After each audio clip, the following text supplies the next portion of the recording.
Pagkatapos nga nilang kumain ay kaagad na naglinis na si Portia. Akmang tutulong na rin sana si Theodore nang marinig ang doorbell. I already told Lizzie not to disturb us, wika nito habang kunot ang noo.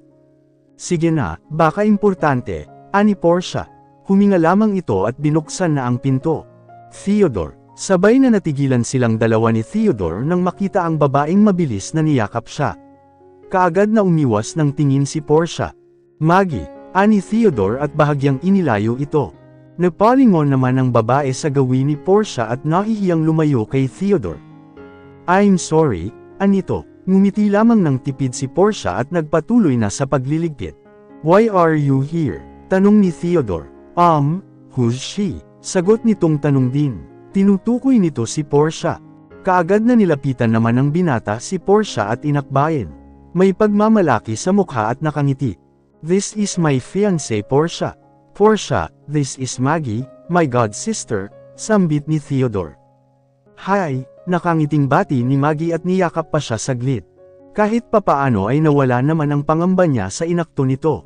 Mukha naman itong mabait. I never knew na ikakasal ka na pala. Don't forget me ha, ani Maggie at kinindatan pa si Portia. What brought you here? Tanong ni Theodore sa dalaga. Actually, sumama lang ako kay Lolo para sa new project. Since, ako na ang susunod sa yapot niya kaya kailangan kong sumama sa mga lakad niya.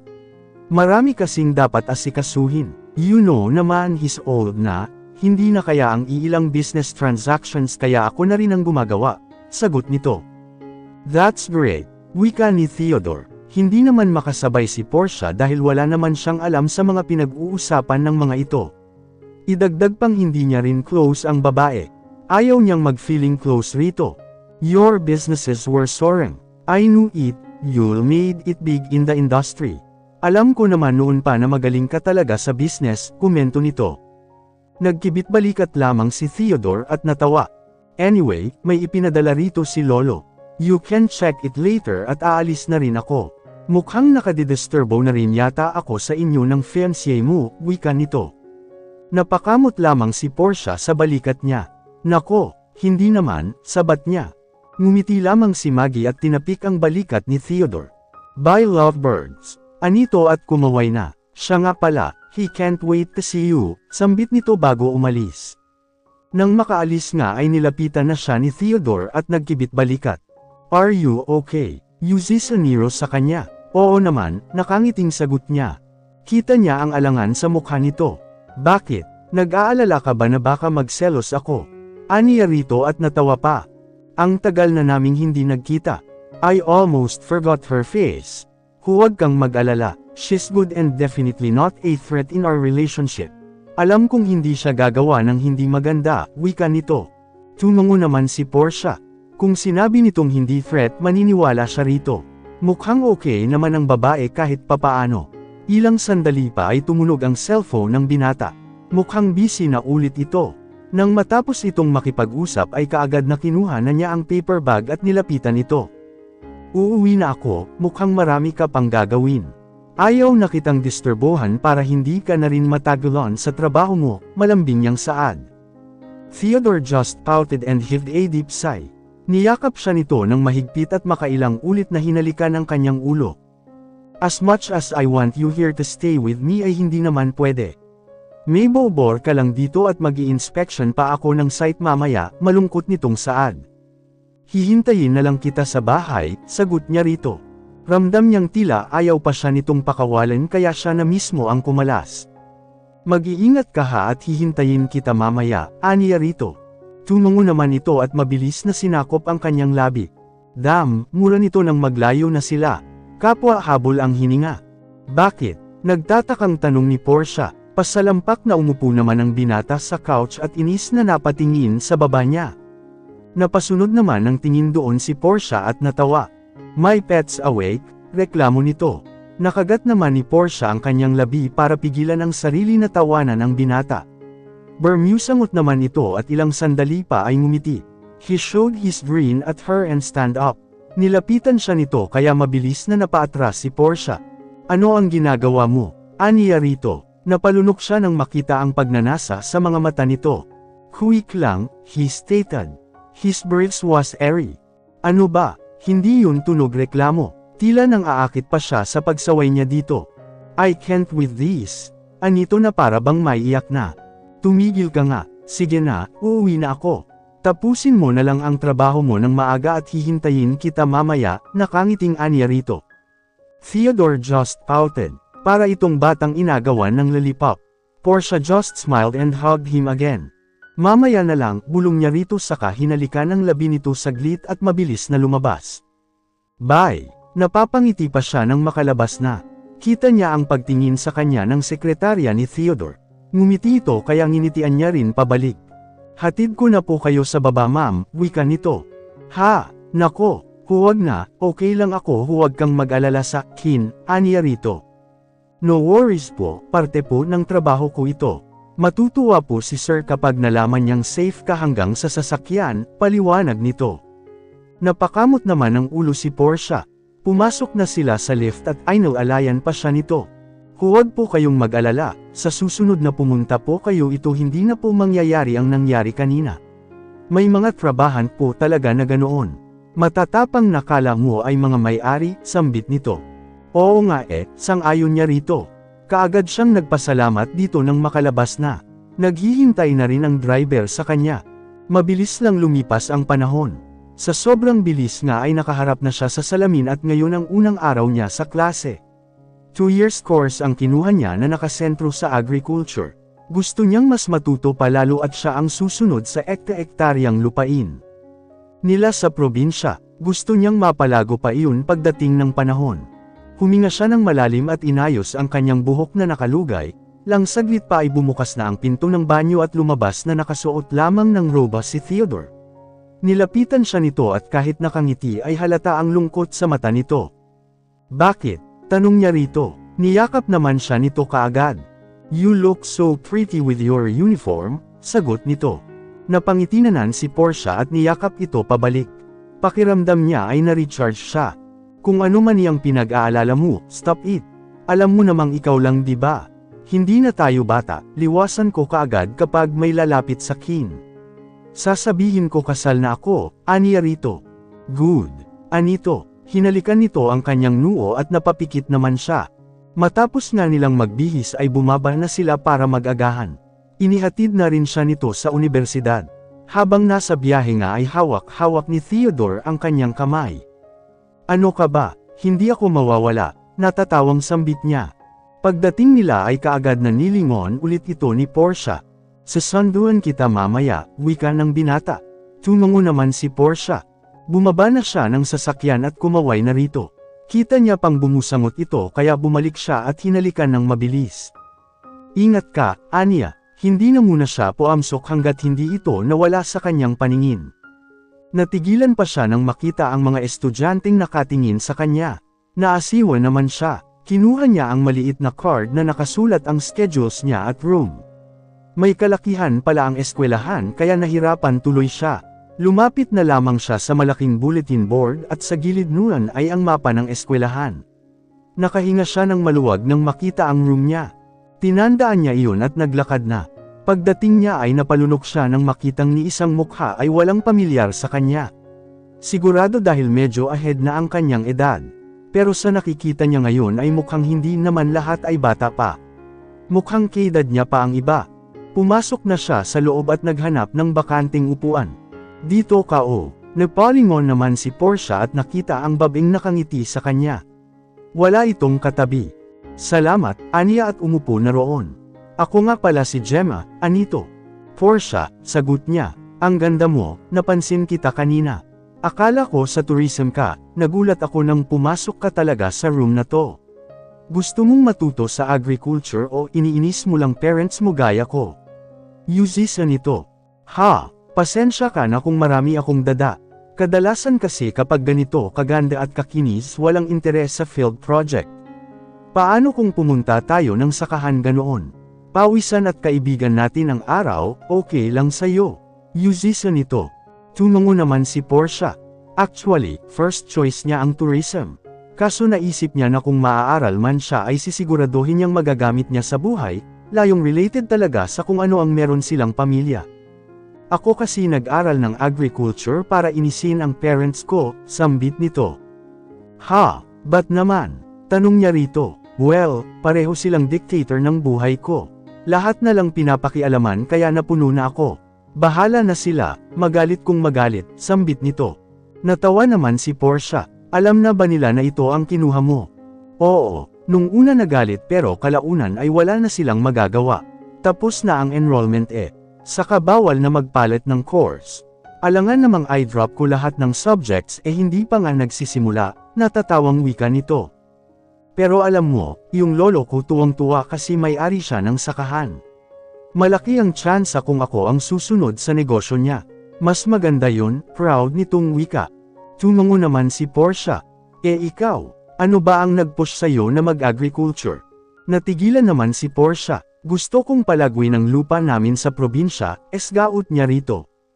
Ang baba pa naman ng tingin ng iba sa kursong to. Hindi nila alam na pinakademandang kursong to lalo pa at kumakain tayo araw-araw.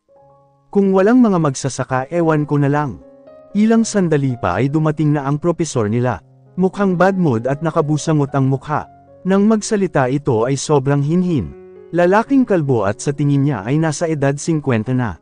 Iyan si Professor S. In short for suplado. Dating agriculture secretary. Malaki ang ambag sa lipunan. Natama ng heat stroke kaya ganyan. Pero okay naman siya ngayon at nagtuturo pa rin, mahinang wika ni Gemma. Tumango naman si Portia. Akmang magsasalita na ang propesor nang may basta-bastang pumasok na estudyante at pasalampak na umupo sa likod niya. Kita niya ang pagtingin ng propesor nila sa kanilang gawi. Nilingon niya si Gemma na ngayon ay nanlalaki ang mata at mukhang pinipigilan ang kilig. Nilingon niya ang lalaking kunot na kunot ang noo at tila wala nang ganang ngumiti sa sobrang sama ng reaksyon. Mr. Ferragamo, what kind of attitude was that? Asak ng propesor nila. Sorry, tipid nitong sagot. Kaklase natin siya, bulong ni Gemma sa kanya. Bakit? Anong meron? Yuzise niya rito. Anak yan ng pinakamayamang magsasaka rito sa lugar natin. Maraming awards na tanggap ang pamilya nila. Alam mo bang tinuturing din siyang agricultural genius? Marami siyang mga nagawa sa laboratory ng biology. Tumutulong iyan doon, sambit nito. Naguluhan naman si Portia. Hindi niya magets kung ano ang big deal doon. Maliban sa pamilya nitong malaki ang ambag sa mga magsasaka ay wala na. Ang gwapo niya pala lalo, saad ni Gemma. Nagkibit balikat naman si Portia. Nagsimula na nga ang klase nila sa simpleng introductory. Mabilis lang naman at sa tingin niya'y kwela din itong propesor nila. Mas mabuti na rin at hindi siya mahihirapan. Habang nakikinig sa diskusyon ay natigilan siya nang maramdaman ang bahagyang pagsipa ng binata ng upuan niya. Hinayaan niya na lamang iyon at baka hindi sinasadya.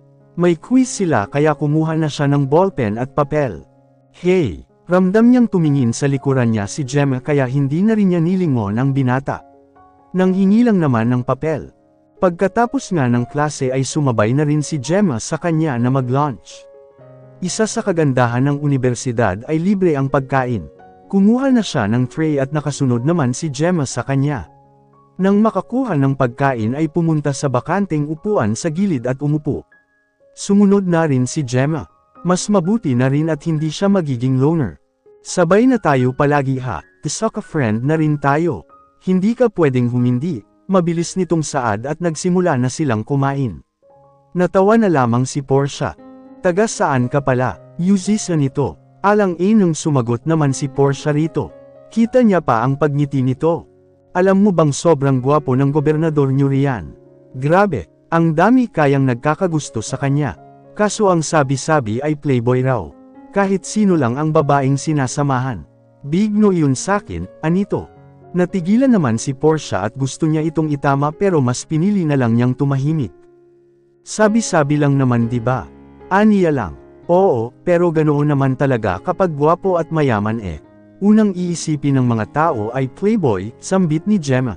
Totoo naman iyon. Ikaw, Portia, may jowa ka na ba? Tanong nito. Natigilan naman si Portia at napatungo. Kung alam lang nitong ang sinasabihan niyang playboy na gobernador ay fiancé niya pa ay paniguradong magugulat ito. Ngumiti na lamang siya at nagsimulang kumain. Hala siya, siguro ang pogi rin ng nobyo mo, komento nito. Nagkibit balikat lamang siya rito. Can I sit here? Sabay na napaangat ng tingin ng dalawa nang makita ang binatang hawak-hawak ang tray niyang may lamang pagkain. Hindi na nakapaghintay ng sagot nila kaya umupo ng diretso. Upo ka lang, mayanding sagot ni Gemma. Tahimik lang sa gilid si Portia at kinuha ang kanyang cellphone nang tumunog iyon. Napangiti siya nang makitang text iyon galing kay Theodore.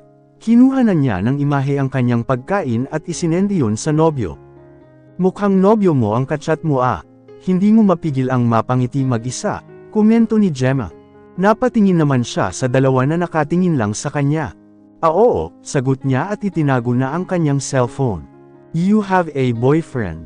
Tanong ng binata. Kung ganyan naman kaganda imposibleng walang jowa no, sabat ni Gemma. Ano nga pala ang pangalan mo? Bigla ka na lang lumalapit sa amin ni Portia saad ni Gemma. Hindi mo ba narinig ang introduction ko kanina? Sagot naman ng binata. Narinig namin kaso masyadong mabilis ang bibig mo. Halata namang ayaw mo at napipilitan ka lang kanina, sagot ni Gemma. How about you Portia? Hindi mo ba narinig? Tanong sa kanya ng binata. Ha? Tawang-tawa naman si Gemma. Halata kasing hindi nakikinig ang dalaga sa kanila. Bakit? Tanong niya rito. Tinatanong niya kung narinig mo ba ang introductory niya. Iyong ning niya, ani Gemma. Aniya lang at nahihiyang nginitian ng tipid ang binata. Hindi wala iyang pakialam sa mundo, ani Gemma. Ano ba ang pangalan mo? Tanong ni Portia sa binata. Team Ferragamo, anito at iniumang pa ang kamay sa kanya.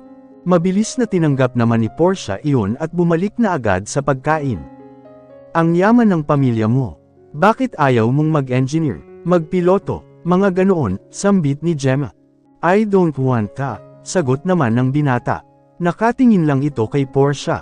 Mukhang interesado nga ito. Napangiti naman si Gemma sa nasasaksihan. Gusto mo? Mahinang tanong nito kay Tim. What? Anito at tila hindi pa makapaniwala sa tanong niya. Sus, hindi na pwede iyan, may jowa na, saad nito. Kunwari pa na love at first sight ka no. Kahit nga ako gandang-ganda Alam mo pagpasok niya kanina parang nag-slow mo. Gets kita? Okay, pero huwag kang ano riyan. May jowa na iyan. I know, focus lamang si Portia sa pagkain niya. Hindi ba Portia? Napatingin naman siya sa dalawa.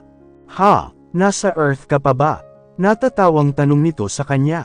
Napakamot naman ang dalaga sa ulo niya. Pasensya na kayo ha, may iniisip lang, esgaot niya rito. Lutang na lutang talaga siya. May separation anxiety kayata, wika ni Gemma. Ha, natigilan siya at ngumiti ng tipid. Pasensya na, ang dami kasing tumatakbo sa isipan ko dagdag niya pa. Hulihin kaya natin para hindi ka mag-space out, sambit ni Tim. Natawa naman siya rito. Pagkatapos nga ng klase nila ay kahit papaano ay masaya naman siya.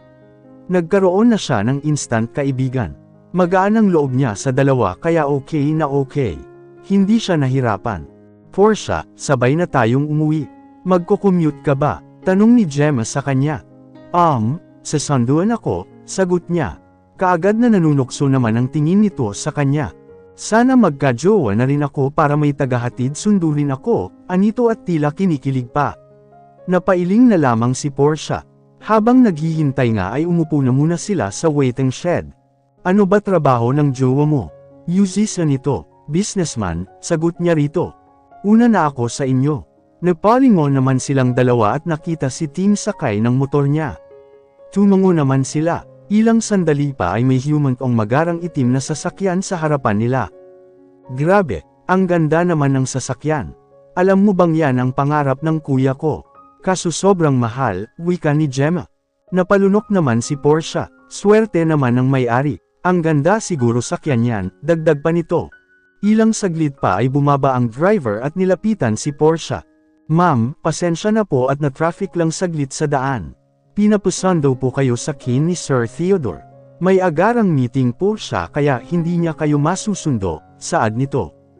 Ganoon po ba? Okay lang po, nakangitong wika ni Portia. Gulat na napatingin naman si Gemma sa kanya. Hindi ito makapagsalita.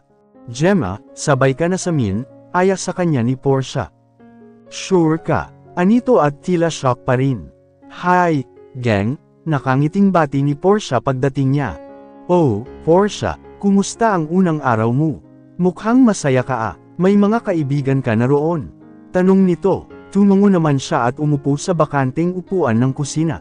Saglit, ipaghahanda kita ng merienda, anito. Tulong na ako, ani Portia at akmang tatayo nang pigilan siya nito. Ako na, hayaan mo na akong gawin ang trabaho ko. Maiiyak na ako sa sobrang bagot dito. Parang gusto ko na lang din bumalik sa pag-aaral, saad nito habang nakabusamot. Pwede naman, gusto mo bang mag-aral ulit? Baka pwede pang humabol, aniya rito. Talagang matutuwa siya at kasama niya ito kung sakasakali. Ito naman, joke lang no. Hindi ko na naisang mag-aral ulit. Sobrang nakakapagod kaya, naalala ko pa noon lagi kong hinihintay na matapos agad ang klase kahit kasi simula pa lang, sagot nito. Natawa naman si Portia, nakatingin lamang siya kay Genggeng na busy sa pagsalin ng juice sa baso. May nakilala ako kanina, mga bago kong kaklase, mababait din kaya hindi ako masyadong nalungkot, kwento niya rito. Mabuti naman, nag-aalala nga ako kanina. Naisip ko na minsan may pagka-introvert ka pa naman. Maganda yang may kaibigan ka kaagad. Mas gaganahan kang pumasok araw-araw, anito. Natawa nga ako kasi tinatanong nung isa kung sino jowa ko. Hindi ko nasagot ng diretso. Basta nasabi ko rin sa kanya na taga rito ako. Sabi niya playboy raw ang gobernador, aniya. Tawang-tawa naman si Genggeng. Buti hindi mo sinabi na ang gobernador ang fiancé mo. Kaya nga baka soon. Hindi ko alam kung ano ang magiging reaksyon niya kung sakali. Maingat na inilatag naman ni Genggeng ang pagkain niya at umupo sa kanyang harapan. Mukhang busy ngayon si Theodore at hindi niya ako nasando kanina. Mukha nga, sa klase ng taong yun hindi yun papayag na mawala ng oras sa'yo. Narinig ko rin noong nakaraan mukhang may inaasikasong bagong tayong business, wika ni Geng. Geng, kilala mo ba yung Maggie? Tanong niya rito. Natigilan naman ang matanda at tiningnan siya. Bakit? Nakita mo na ba siya? Tanong nito. Base sa reaksyon nito mukhang kilala nga nito ang babae. Oo, noong minsang naghatid ako ng pagkain sa opisina ni Theodore, sagot niya rito. Tiningnan naman siya nito, hindi niya gusto iyon. Bakit? May dapat ba akong malaman? Wala naman, sa pagkakaalala ko ninang niya ng mommy ni Theodore. Childhood friends kumbaga, sagot nito. Huwag kang masiyadong naglalapit sa babaeng yan ha, banta nito. Bakit naman? Huwag ka namang magsalita ng ganiyang Geng at nababahala ako, aniya rito at natawa pa. Kasi naman no, hindi ka pwedeng magtiwala sa babaeng nalilink kay Theodore at mukhang mga halimaw ang ugali, anito. Masama ba ang ugali nuen? Punong-puno ng curiosity ang boses niya. Nagkibit balikat naman si Genggeng. Alam mo naman, halos lahat ng mga babaeng lumalapit sa kanya puro may mga masasamang balak.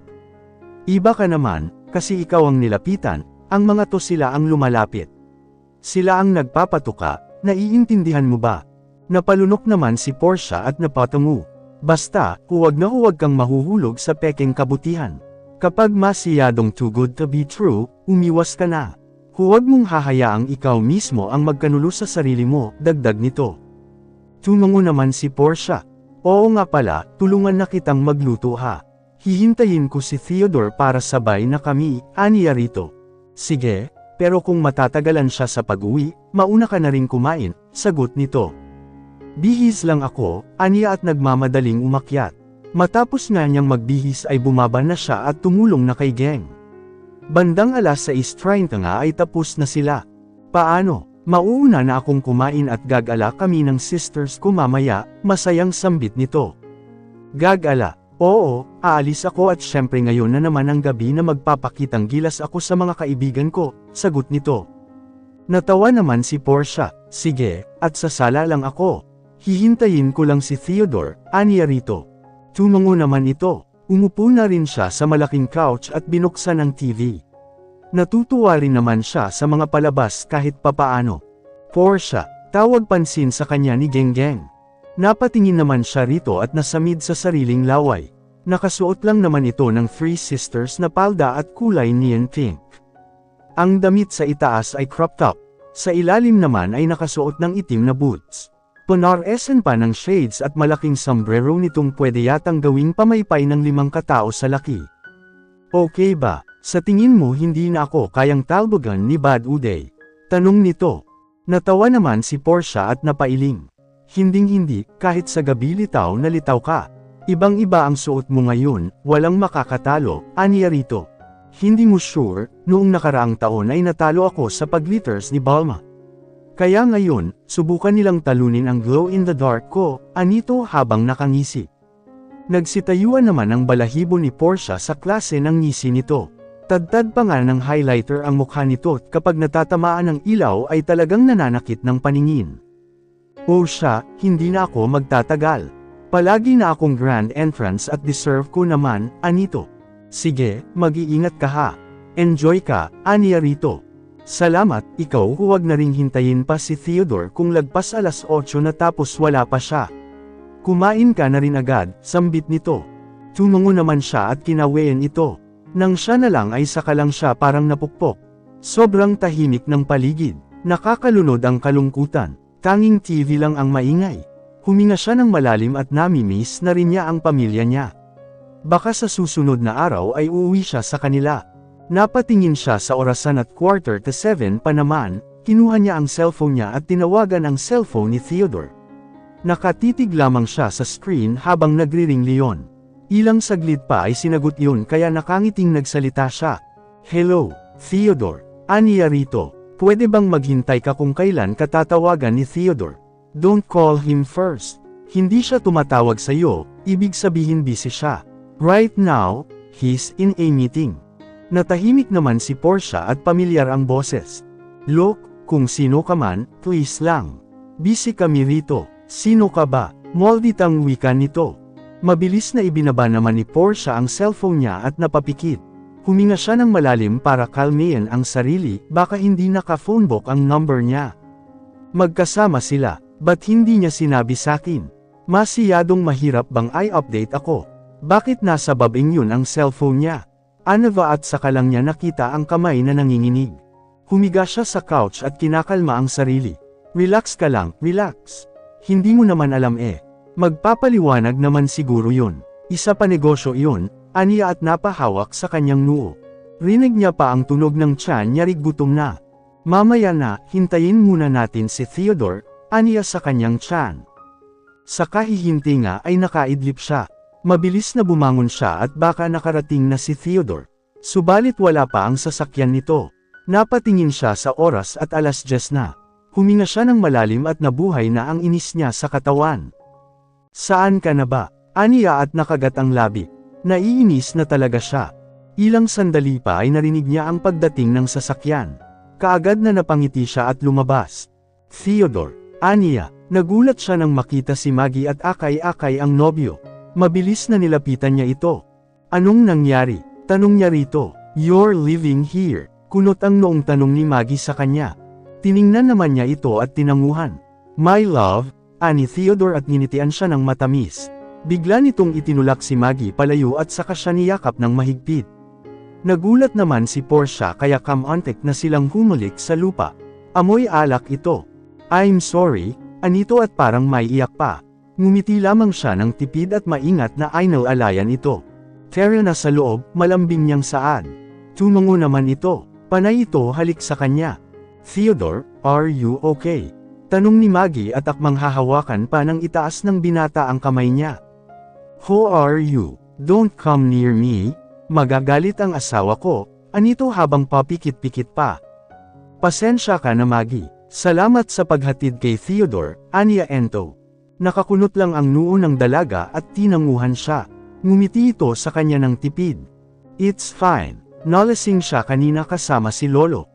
Nagmi-meeting lang sila kanina at nagkatuwaan pagkatapos, wika nito. Tumango naman si Portia. Pasok ka muna sa loob, kumain ka na ba? Tanong niya rito. No thanks, uuwi na rin ako, sagot nito. Tumango naman si Portia. Salamat ulit, aniya at inalalayan na ang nobyo papasok. Layan kasi, maglalasing hindi naman pala kaya, reklamo niya. Nang makapasok nga ay maingat na pinahiga niya ito sa couch. Akmang aalis siya nang hilahin siya nito at niyakap ng mahigpit. I love you so much. Portia, anito. Napangiti naman ang dalaga at nawala ang inis niya rito. Ganoon lang kadali.